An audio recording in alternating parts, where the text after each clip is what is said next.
दिया गया था सीलिंग को लेकर, आर्यन कॉम्प्लेक्स को लेकर। सर आज सुनवाई हुई, क्या कुछ सुनवाई में फैसला लिया? आज पर्टिकुलरली हम लोग अपीयर किए झारखंड बिल्डिंग ट्रिब्यूनल में, और अपीयर करके जब हम लोग वहाँ पे अपना प्रेयर को रखा गया तो आरएमसी इस पर टाइम मांग रही थी इंस्ट्रक्शन के लिए।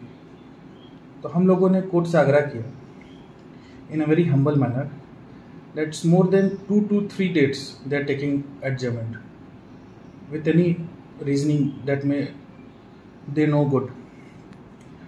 But अभी जब उन लोगों ने इस पर टाइम मांगा, हम लोगों ने कोर्ट से बोला, ट्रिब्यूनल से, लर्निंग ट्रिब्यूनल से, कि हम लोग इस पर फाइनल बहस करना चाहते हैं, क्योंकि जो डिमोलिशन का फाइनल ऑर्डर था that is a very arbitrary order without keeping in concern the municipal act. RMC has issued the final order, passed the final order. The municipal commissioner has passed the final order, very arbitrary. बिना हम लोगों को सुनवाई किए बिना उन लोगों ने ऑर्डर पास कर दिया। हम लोग basically we are the shop owners. Aryan complex जो अपर बाजार में है, वहाँ के 8 शॉपकीपर्स का हम लोग केस को ट्रिब्यूनल के सामने रखें। फाइनली 8/2/2022 को एक फाइनल नोटिस आता है असिस्टेंट म्युनिसिपल कमिश्नर रांची की तरफ से, जिस पे आर्यन कॉम्प्लेक्स को सील करने का फाइनल ऑर्डर पास कर दिया जाता है। तो हम लोगों ने बेसिकली 2 ऑर्डर को चैलेंज किया है, एक फाइनल ऑर्डर जो सीलिंग का था और एक demolition full fledged order municipal commissioner ने पास किया। हम लोगों का स्टैंड 3 था। पहला कि Ranchi municipal corporation has side loop the procedures established in the municipal act, जिस पे कहा गया है कि ओनर ऑक्यूपायर जो भी हो उस दुकान में या घर में, उसको बिना सुने आप फाइनल ऑर्डर पास नहीं कर सकते। ऑडी अल्टरम क्वार्टर में एक फ्रेज है, लैटिन फ्रेज है, जिसका मतलब होता है कि नेचुरल जस्टिस प्रिंसिपल को आपको फॉलो करना है, बिना सामने वाले को सुने आप फाइनल ऑर्डर नहीं पास कर सकते। हम लोगों को कभी नोटिस नहीं आया मेरे क्लाइंट्स को। ये हमारा पहला स्टैंड था और हमारा डिफेंस पॉइंट। सेकेंडली, हम लोगों ने ऑनरेबल ट्रिब्यूनल के पास एक प्रेयर किया, एक और डिफेंस लिया कि जो आर्यन कॉम्प्लेक्स है वो 2012 में उसको रेगुलराइज कर लिया गया as per the regularisation act, जो झारखंड लेजिस्लेचर से पास हुआ है। तो उस एक्ट को मद्देनजर रखते हुए हमारा जो कॉम्प्लेक्स है उसको रेगुलराइज किया गया। No it is the onus upon the RMC to bring on record कि आपने जो रेगुलराइज किया मेरे शॉप्स को, कॉम्प्लेक्स को, तो आप लोगों ने प्रिलिमिनरी इंक्वायरी किया होगा, इन्वेस्टिगेट किया होगा, स्पॉट इन्वेस्टिगेशन किया होगा, तब आपने हमको सैंक्शन किए हैं। और हम लोगों ने सैंक्शन का पूरा अमाउंट जो कि है 4,76,584 रुपीज, जो रांची म्युनिसिपल कॉर्पोरेशन में हम लोगों ने सैंक्शन का जमा किया। तो we are very legally in approach. उसके बाद हमारे पास सैंक्शन का जो एग्जीक्यूटिव ऑफिसर है रांची म्युनिसिपल कॉर्पोरेशन का, वो उसको सैंक्शन कर देते हैं। अब जो मैटर 2012 में खत्म हो गया, even if there is any deviation in the property that has been sanctioned under the regularization act, municipal act, उसको पारित किया। अब जो चीज 2012 में खत्म हो गया, नो व्हीएमसीकली नोटिस करते हैं आर्यन कॉम्प्लेक्स को। अब who is the secretary of Aryan complex, who is managing the Aryan complex? Nothing is there. Aryan complex के नाम से एक नोटिस जाती है, that is the final order कि आपको डिमोलिश करना है पूरा प्रॉपर्टी को। सब्सिक्वेंटली उसके बाद सीलिंग का ऑर्डर हो जाता है बिना सुने। तब हमारे क्लाइंट हम लोगों को अप्रोच किए। हम लोगों ने एक miscellaneous appeal 8 of 2022 before the learned building tribunal हम लोगों ने फाइल किया। जिस दिन हम लोग फाइल किए, नेक्स्ट डे हेयरिंग हुई इसकी। प्राइमा फेसी ऑनरेबल ट्रिब्यूनल को ये चीज़ लगा कि जो एक्शन है आरएमसी का, that is very arbitrary nature, और हमारा केस प्राइमा फेसी देखते हुए हम लोगों को स्टे मिला इस पे, सीलिंग पे, जो अब तक चलता रहा। लास्ट डेट में भी आरएमसी ने इस पे टाइम लिया, एडजमेंट लिया, टाइम पिटिशन देके, उससे पहले वाले डेट में भी टाइम पिटिशन दिया। Today also the RMC was having a tendency to take time here.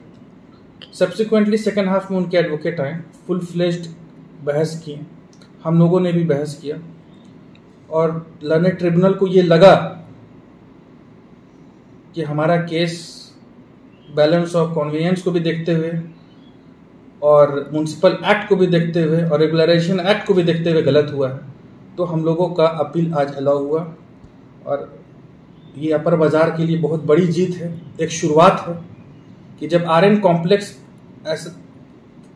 ऐसा हुआ है तो एक प्रिजम्पशन ये भी जाता है कि बहुत से कॉम्प्लेक्सेस वहीं होंगे, शॉप्स होंगे जिस पे आर्बिट्ररी आरएमसी ने काम किया है। तो हमारा जो शॉप्स है और शॉप ओनर्स को बहुत बड़ी जीत मिली है आज, और we are feeling very relaxed. और एक नेचुरल जस्टिस को भी मद्देनजर रखते हुए ऑर्डर किया गया है।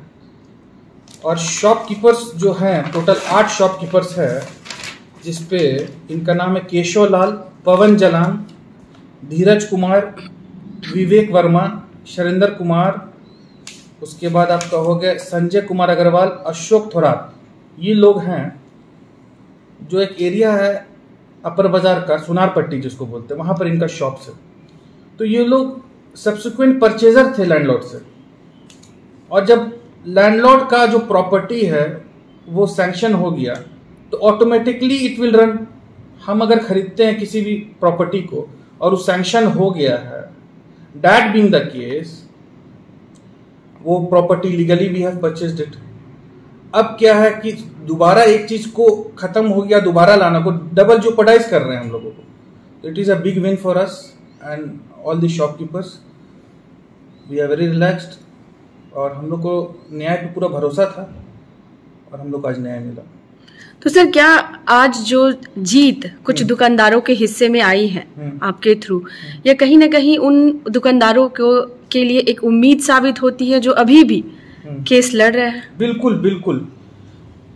हर केस का पहलू दूसरा केस से अलग होता है, तो हम दूसरे केस पे कमेंट नहीं कर सकते हैं। Those case are pending before the learned tribunal, sub judice है वो केस, और उनका वो केस जो है उनकी प्लीडिंग्स को भी मैं नहीं देखा हूँ। मैं अपना केस को आपको अच्छे से बता सकता हूँ, बट मेरा ये चीज मानना है कि हो सकता है कि उनका भी केस हमारे से सिमिलर हो।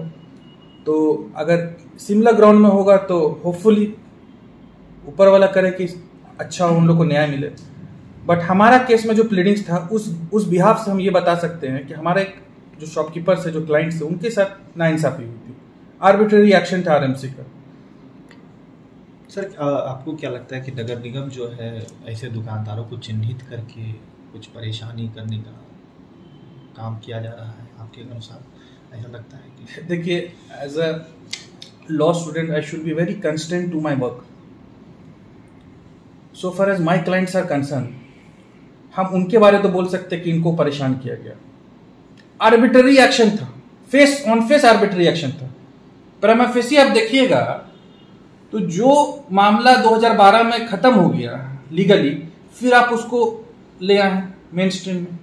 आप सोचिए, किसी भी शॉपकीपर को डेली दुकान खोलना बंद करना, वो जो थोड़ा मोड़ा कमाता है वो अपने बच्चों के लिए, फैमिली के लिए, उसको लिटिगेशन कॉस्ट भी तो होता है, केस लड़ रहे हैं, बहुत चीज है। बट सो फार मेरा क्लाइंट का कंसर्न है, मेरे को तो लगता है इन लोगों के साथ नाइंसाफी हुई थी।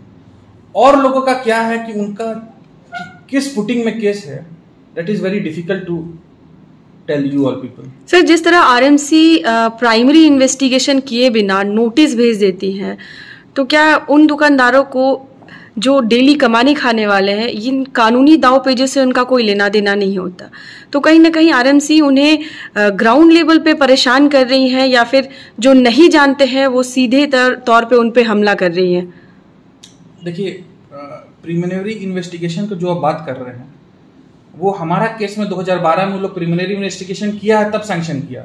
अभी जो केस है यूसी 18 जिस पे हम लोग अपील फाइल किए हैं, उस केस में हमारे जितने भी शॉपकीपर्स हैं उनको इन पर्सन सबको एक एक नोटिस मिलना चाहिए था। तो उन लोग अपीयर करते, अपना पक्ष रखते, और जो पक्ष हम यहाँ रखें वो पक्ष वहाँ रख के वहाँ पर उसका निपटारा हो जाता।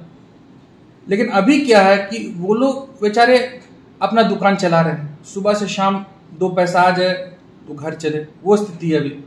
और कोरोना काल में भी आप देखें क्या हालत थी, और उस दौरान ये ऑर्डर पास हुआ without hearing them, that is very absurd and it is a very arbitrary order pass by the Ranchi municipal commissioner.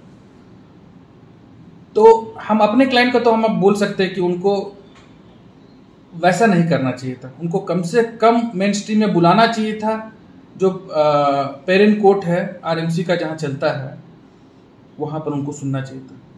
और RMC is also sitting and passing a order that is a quasi judicial order. You have to keep in concern all the administrative laws in mind before passing the order. अगर आप administrative law को apply नहीं कीजिएगा, principle of natural justice को apply नहीं कीजिएगा, किसी की लीगल राइट को बिना उसको सुने ऑर्डर पास कर दीजिएगा, तो फिर हमारा जो अधिकार संविधान दिया है, लीगल राइट है हमारा, वो तो आप प्रीमा फेसी इन्फ्रिंज कर रहे हैं ना। सर क्या ये अंतिम फैसला माना जाए? आपको नहीं लगता कि आरएमसी ऊपरी अदालत में जाएंगे? ये अंतिम फैसला वो जा सकते हैं। Against this order they can file a writ before high court. फिर क्या आगे सर इसमें, क्योंकि आपने कहा कि इससे पहले भी हो चुका था, इस संदर्भ में हम लोगों अभी क्लाइंट से बात नहीं हुई है। We will file a caveat before honourable high court that when RMC approach the high court, honourable high court, तो उस दौरान हम लोगों को भी सुना जाएगा। तो इस अभी बातचीत चल रही है, बातचीत चल रही है क्लाइंट से। We will file a caveat before honourable high court. Okay, thank you. To get this case by the blessing of almighty, ये केस हमको मिला और हम लोगों ने इसमें जी जान लगा दिया। मेरे ऑफिस के हर एक एसोसिएट ने इसमें जी जान लगाया। और हम लोगों ने फर्स्ट डे से ही ये लेके चला था कि शॉपकीपर्स हैं तो उन लोग डेली वेजेस कमा रहे हैं, जो भी कमा रहे हैं बच्चों के लिए अपने कमा रहे हैं, तो इसमें हम लोगों ने पूरा जी जान लगाया है। और श्रेय का जहाँ तक बात है, इस पे पूरे एसोसिएट काम किए हैं। My wife work with me then, और माता पिता का भी आशीर्वाद है, और इसीलिए ये केस हम लोग का निकला। ऊपर वाला हमारे साथ थे और जस्टिस हम लोग को मिला।